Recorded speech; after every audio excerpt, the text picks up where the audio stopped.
Hello and welcome to Ant Mini Painting. Today I'm going to give you a step-by-step tutorial on how to paint these Tempestus Aquilons from the new Hivestorm box for Warhammer's 40k Kill Team. So grab your paint, stick around, and let's get painting.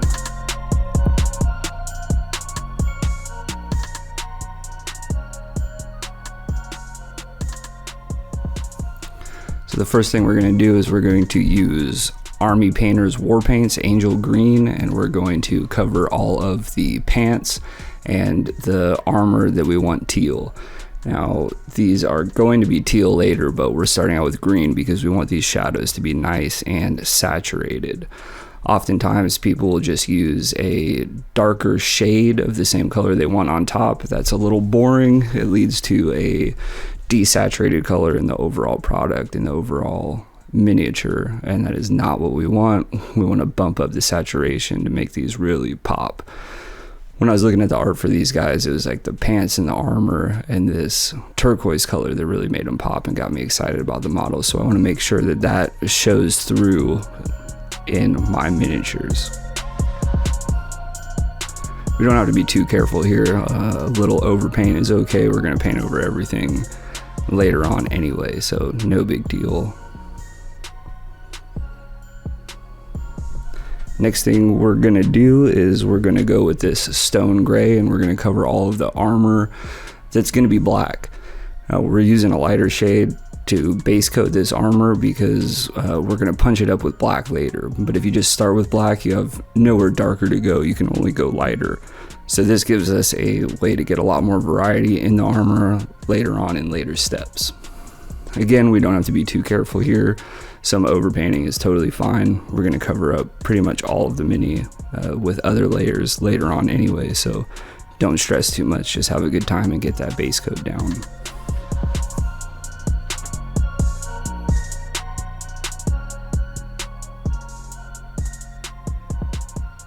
It's also important to note we want our paints to be thin but not too thin. We don't really want to need to do multiple coats here, but we also don't want the paint so thick that we are covering up any of these details and little things that are popping up. So just thick enough that you can get it covered in one coat, but not so thick that you are obscuring any of the details, because we need those details later on so we can paint them. So just make sure that you get the whole mini, every part that's going to be black, the backpack, the armor, the head, and everything else that you want black, we're going to use with this color.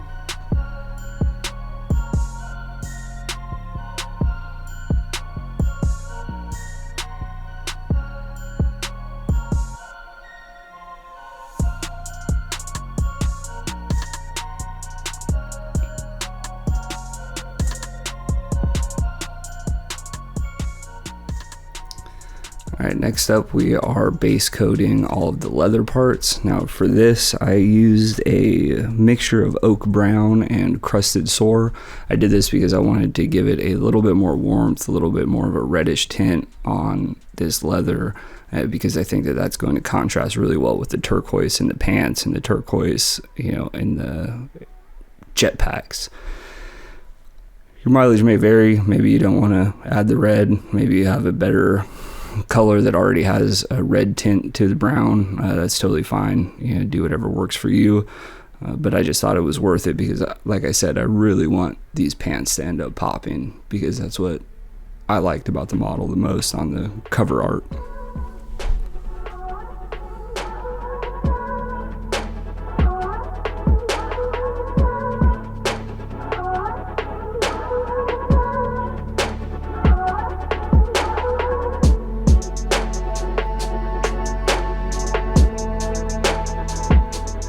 These guys have a lot of little straps and stuff on them too, so we want to make sure that we go ahead and hit all of those. Everything that's gonna be leather, so hit those straps. Some of these guys have pouches. They got little knife holders, sheaths is what they're called. But yeah, make sure you go ahead and hit all of those with this brown mix.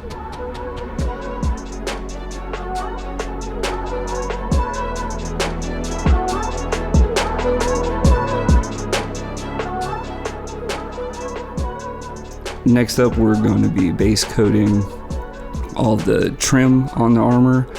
What we're using for this is just the oak brown, not mixed with the crusted sword this time. Don't need it.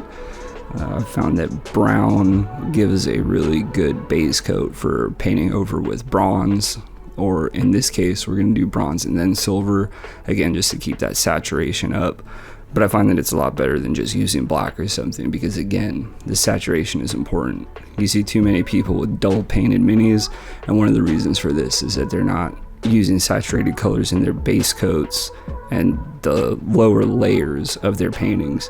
They're just using a desaturated version of their highlight color, for example, just adding black to it, and that doesn't end up looking good. Instead, we want a lot of saturation so that everything really pops when it's on the tabletop. It's kind of important to exaggerate stuff because these are really small miniatures, and you're going to be looking at them from at least 3 feet away when you're playing, so everything's got to really pop, and saturation is a great way to make it pop.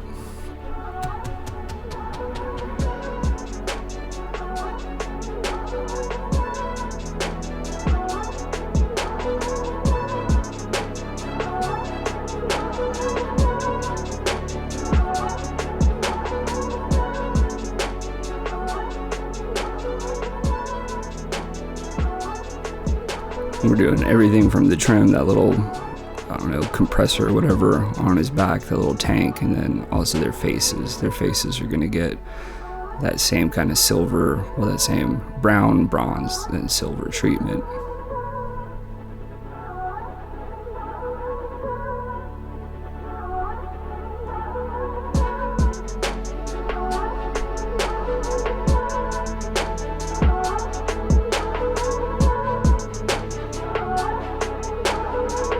And don't forget to get these little Aquilons wherever you find them, on the guns and on the backpack.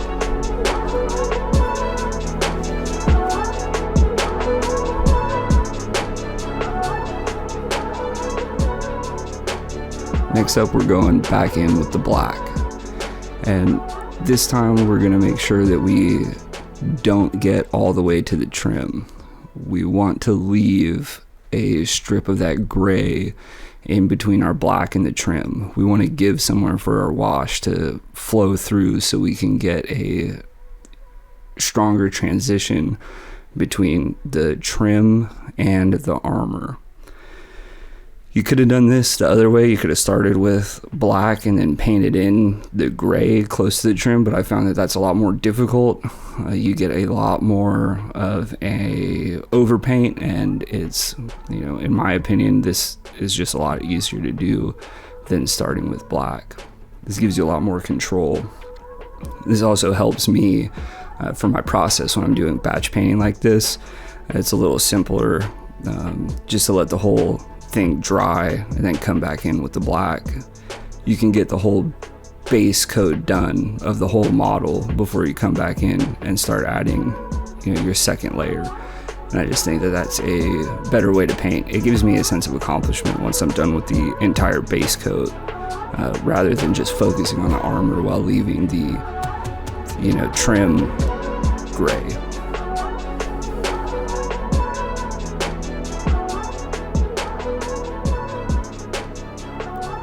So again, we're just picking stuff out. We're leaving some of that gray visible on all the raised parts, the edges and stuff. You can see here on his little elbow pad, we're gonna leave the center raised part a little bit gray, just so you can see that, and then we will highlight it later and really get a nice transition. Now we're moving on to the trim, and for this I'm using, again, Army Painter. Weapon Bronze is going to be our first metallic paint for this trim, and we're just going to go ahead and hit everything here. We want to be careful. Getting metallic paint somewhere else is going to end up showing through other layers, so this is kind of a tedious process, but if you do make a mistake and get some overpaint like I did right here, all you need to do is get some water on a brush. Typically a pretty stiff brush is better. Just wet the area a little bit, rub it off, and it should come off. Make sure you look at it in a couple different angles of light so you can see if you got any metallic flecks still hanging around, and then just get back to it.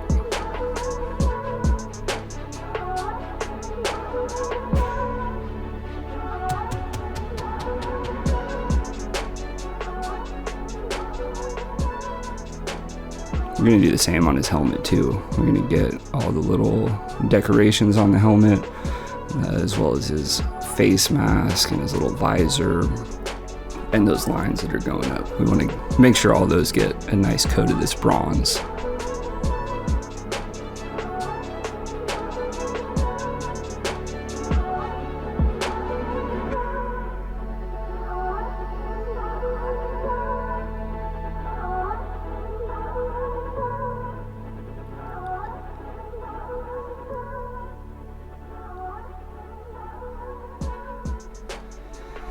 Now for some turquoise. We're going in with Hydra Turquoise, again from Army Painter, and we're going to paint the pants, all the raised areas. We want to make sure that we leave that green in the recesses. That's going to be important, again, to keep that saturation up. So we're just painting the highest parts of the pants. This will be, the first of, I guess, 3 highlights. So just leave some of that green showing. We don't want to erase our previous work. We just want to give it a nice shift and a pop of color, a pop of saturation, and a pop of lightness. Really build up the volumes, make these volumes pop out. So again, that you can see them from 3 feet away on a little tiny miniature.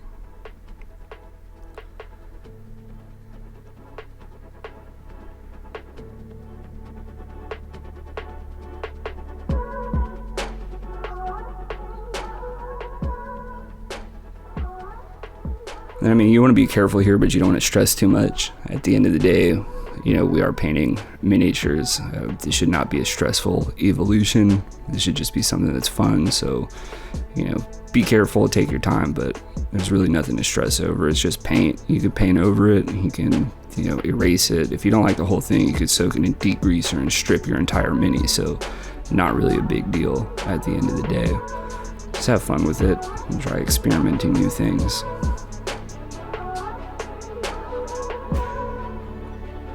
And we're also going to get this armor part on the backpack or jetpack. Oh, don't forget his arms either. The part that's facing up towards the light is going to be the most important.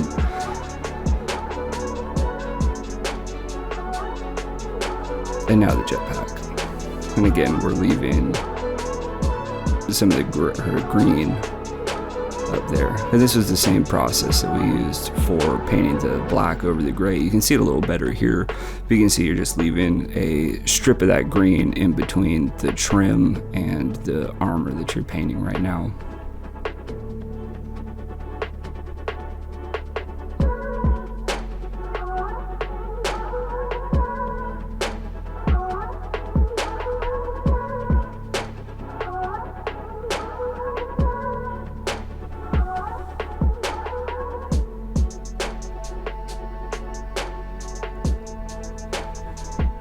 Every once in a while, just examine the model from different angles, make sure you don't miss anything. If you do, go back and fix it.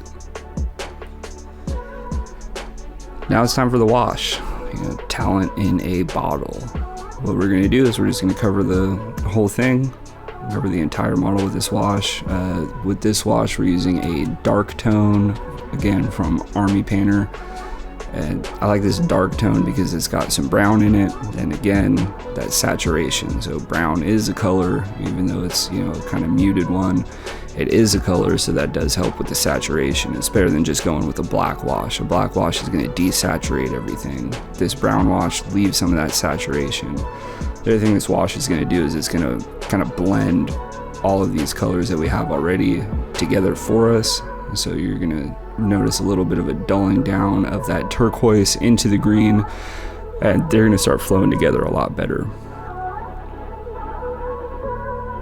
It helps make the model look like a cohesive piece instead of just separate colors all stuck onto it.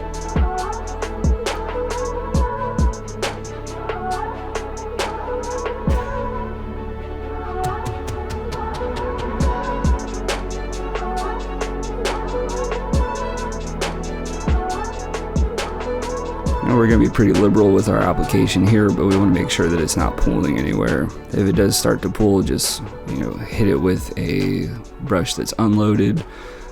You have a couple minutes of working time. After that, you just want to kind of leave everything. If you let it pool and sit for too long and then try to wick it away later, you're going to get these weird little spots because the outside starts to dry before the inside. Then that doesn't look good, and it's harder to cover up than just letting that whole pool dry and painting over it later.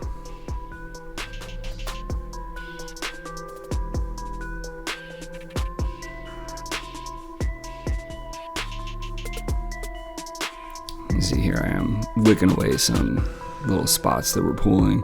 It's good to give the model a second to kind of settle before you start looking for these spots. You can't really do it right away because the pools haven't started forming yet.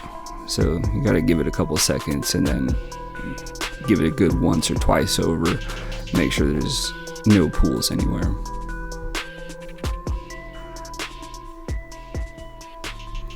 Now we're coming back in with that Hydra Turquoise, and we're going to go back over what we painted before, but this time we're going to cover probably about 75% of what we painted in Turquoise before. And again, the reasoning for this is we want to introduce this pop of color back, but we don't want to paint entirely over everything that we coated with the wash. Now what this is going to do is it's going to give us a more gradual transition between the turquoise that's been coated in the wash and the turquoise that hasn't been coated in the wash, and also with the green and later our highlights on the pants. It's not really a blending method. We're not doing blending here, but from far away, from 3 feet away and on the tabletop, your eyes and your brain are going to fill in that blend, and it's going to look like it's blended. And so this is just a really easy way to achieve what looks like a smooth gradient from far away. Even if close up, you can see the distinct transitions between the colors.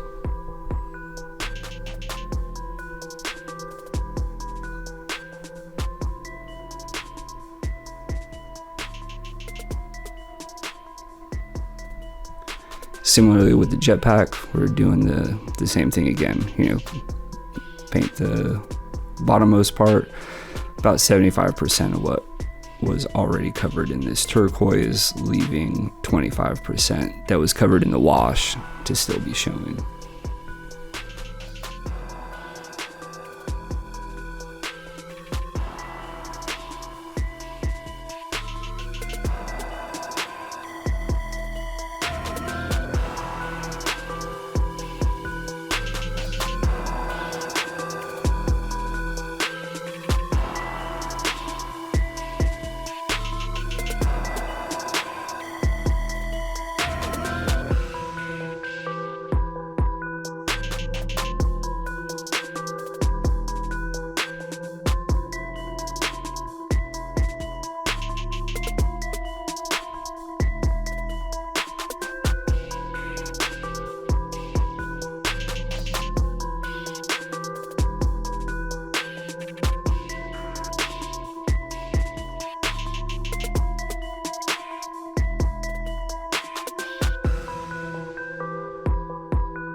Alright, now we're moving on to gunmetal from Army Painter, and we're going to go back over all the trim and these metal parts that we painted with the bronze.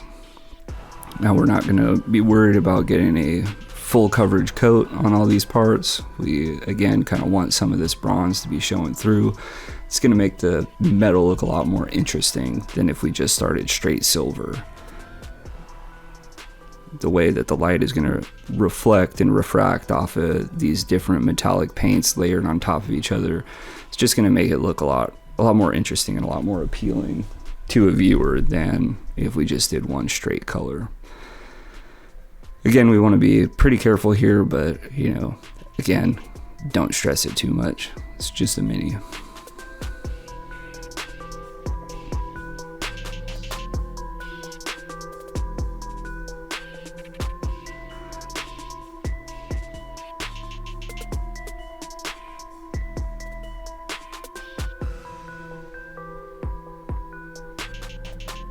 And you can see I'm using really light pressure with the brush, just kind of let the brush do the work and let the angle of the brush do the work. And see it now, if you angle your brush properly when you're hitting these raised trim, you can just kind of glide it along, and you're not really using the point of the brush so much as you're using the side at an angle, you know, butted up against that trim.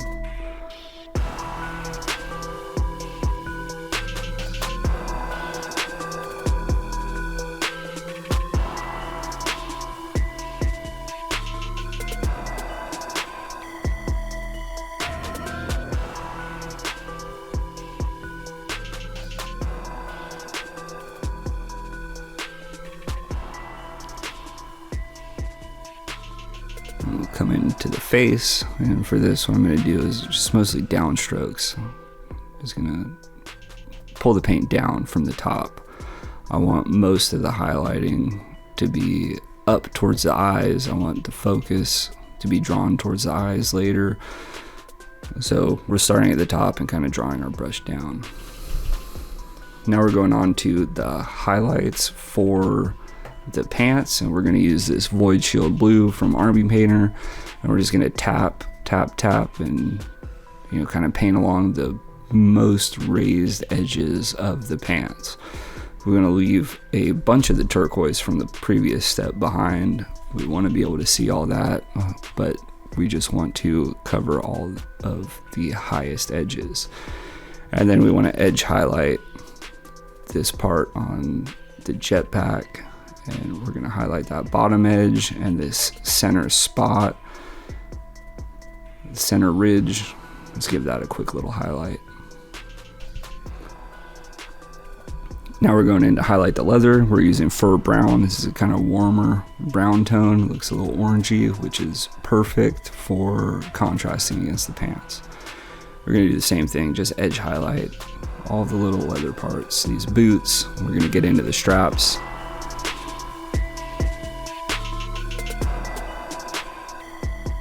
Just picking up the most raised edges.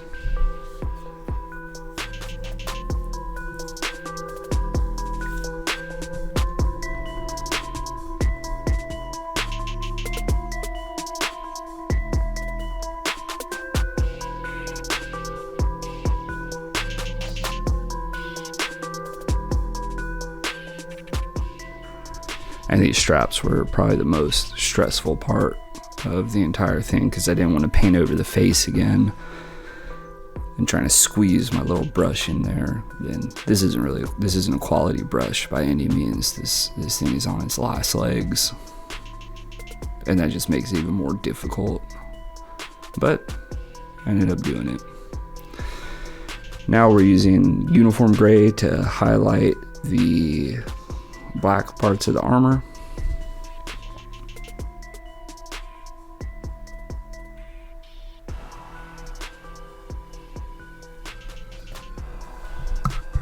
Sorry, this is ash gray. Using ash gray to highlight the parts of the armor.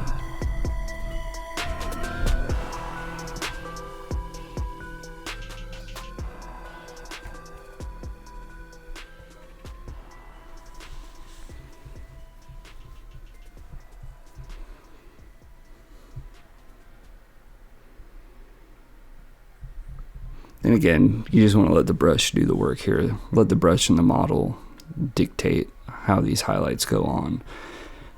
They're edge highlights, so we're just highlighting the edge of the model, and we're using the edge of our brush to highlight the edge of the model for our edge highlights.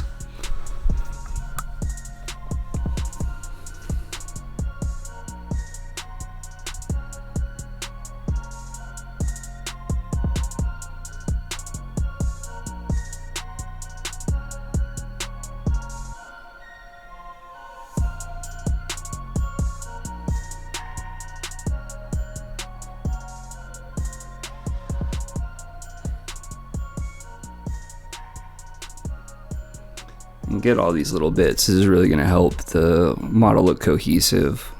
I mean, after the pants, I thought that they were looking a little too much, but then once he did the boots and the armor, it all starts looking like it goes together. Then on the heads, I'm going to do a little highlight also, still with that ash gray. Just grab a spot along the top, and then along one of the ridges, I'm just going to drag that back. And that's kind of going to simulate, you know, what you see, how you see light reflecting off of a rounded surface like this. Now we're going to highlight the trim and these silver metal parts. And for this, we're using shining silver. This is a lot brighter. And for this one, we're going to be, you know, really sparse with our highlights. Just hitting the parts of the trim and, you know, these metallic bits that are up facing the light, and just getting the tips and leaving a lot of that last layer that we did show through. And you can see I'm wiping my brush off, keeping very little paint on my brush. I don't want this to overpower. I don't want the whole thing to end up being this shining silver color. We just want to use it to highlight.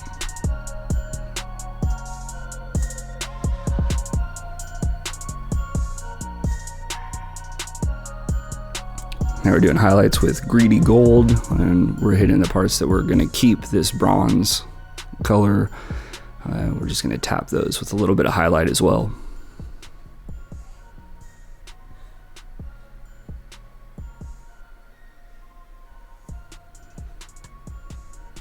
Now for the eyes, we just grab a little bit of white paint, hit some dots, just tap, tap, tap until you get enough white on those eyes. And thankfully these aren't actual eyes, and they're lenses, so they're a lot easier to paint. And we hit all the other lenses and other little things on their armor that are going to be lit up and glowing.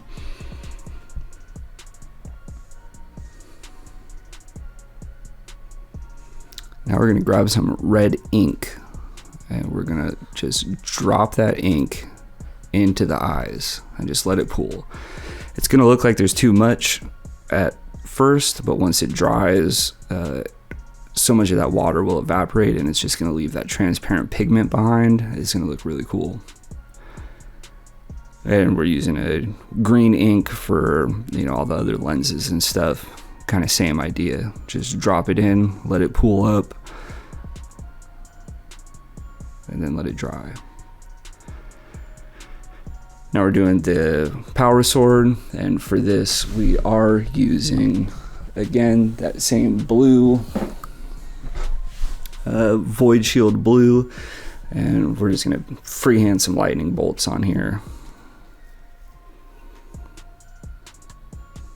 Just do kind of whatever pattern makes sense to you. We'll just cover the whole thing with these little lightning bolts emanating from, you know, I don't know what you call it, that little thing that's touching the blade up near the hilt.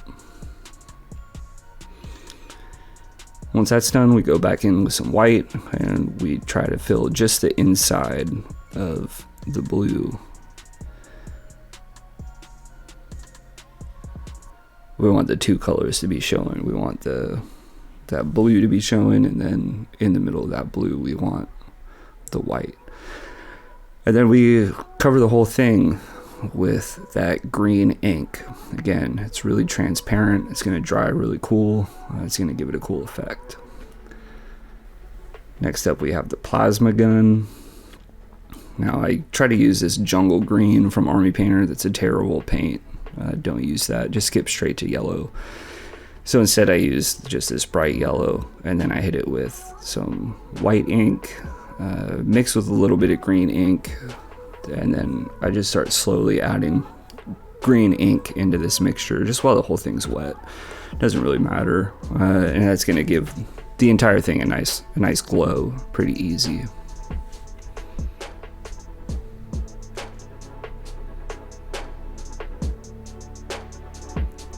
And there you can see I'm just introducing a little bit more green pigment into this.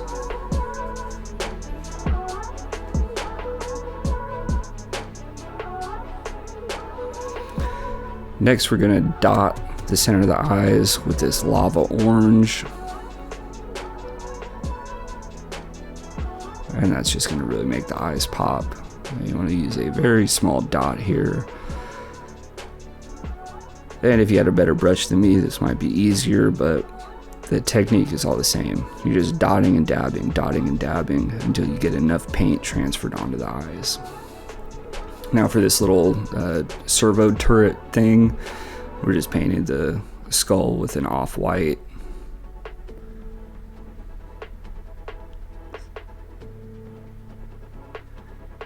And we hit a little silver over his little eye aiming device.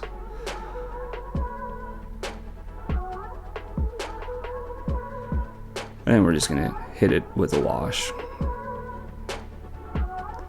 Again, we're using that dark tone, with a kind of brown look, like it's an old skull. And for the bases, I just threw together some quick little bases out of cork. I feel like these guys look like they're on top of roofs based on the fact that some of them are standing on, you know, I don't know, duct-looking things. So I just built some roof-looking bases out of cork, painted them up with some pretty simple dry brushing methods. And that does it for the Tempestus Aquilons Kill Team. I had a lot of fun painting these models. They're great models. I like the way that the metallics came out with all this saturation and different layers, and also, of course, the turquoise was my favorite part to paint. I had the most fun with that, and I like the way that the saturation came out. So if you followed along this far and enjoyed and learned anything, please go ahead, like and subscribe, and I'll be painting more videos. But until next time, enjoy yourself and have fun painting.